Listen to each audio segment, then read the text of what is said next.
And you have forgot the Ankh. Now, don't forget the Ankh. Oh, of course. They call me the Ankh man. Yes. And this divine sign, this is the preeminent sign of the African spiritual high culture, because it honors, first of all, the mother, the womb.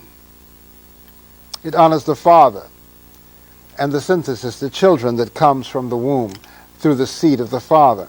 It also symbolizes the water that rises up from the earth, up to the clouds, falling back on the earth as rain to bring vegetation out of the ground. It also is spirit, mind, and matter.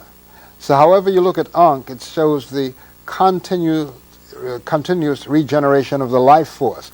Now, when the Romans adopted Christianity in order to co-opt it, they removed the sacred womb as the symbol, because the earliest Christians in Alexandria used the Ankh as their sign of early Christianity. They just adopted it from the early Africans of the Nile Valley. And of course, they themselves were African, people like St. Augustine and whatnot. They all were living in Alexandria region. So the Emperor Theodosius, I think in the 6th century BC, AD, he had an edict that closed the temple of Ast or Set on the island of Philae and banned the Ankh as the preeminent symbol of the early Christians. And then when Constantine came, he substituted the Roman sword, which is now the cross, as the symbol of that religion. So it's time that when we see how the patriarchal hierarchies of all the major religions are dealing in wars and death, it's time we restore the life. Don't everybody know what that Ankh is?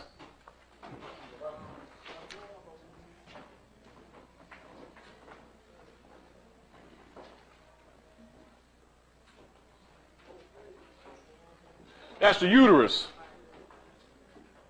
These are fallopian tubes. And this is the birth canal. And that's government.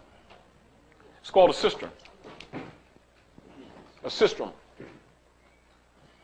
And that's a geometric replica of the reproductive organs of the female.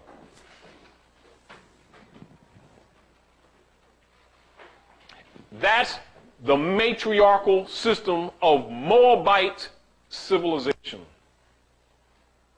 And when the Moabite civilization began to fall, out of the Moabite civilization came the Moorish civilization, direct descendants, however influenced by patriarchal thoughts.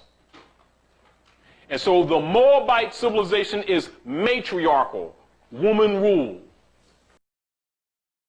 This is a word in our ancient language. So when they say symbol, people get scared. Yeah. This is a word which represents life. Life eternal, everlasting, and self-generating. This here is the womb of the woman. You see, in our legacy we say, in the beginning was the womb. They say in the beginning was the word, but we say the word came from the one who came out of the womb. Of course. So African culture always gives the woman that place of honor. These are the children. The crossbars are the children, our extensions from us. They go where we say go, do what we say do, or supposed to. This here is the man, which shows the responsibility of the man to uphold the children and the whole family. Now they're joined together here at this matrix here to show unity of the family. However you look at Ankh, it means life eternal and everlasting. Now, the earlier Christians who had their beginnings in Kush, now called Ethiopia, they adopted the Ankh as the symbol of early Christianity. Because being African, they're always going to give honor to the mother. Yes. However, when Rome, which is a patriarchal order, took over Christianity in order to control it, they removed the sacred womb of the woman. Yes. Of course, they pay lip service to her as Mary.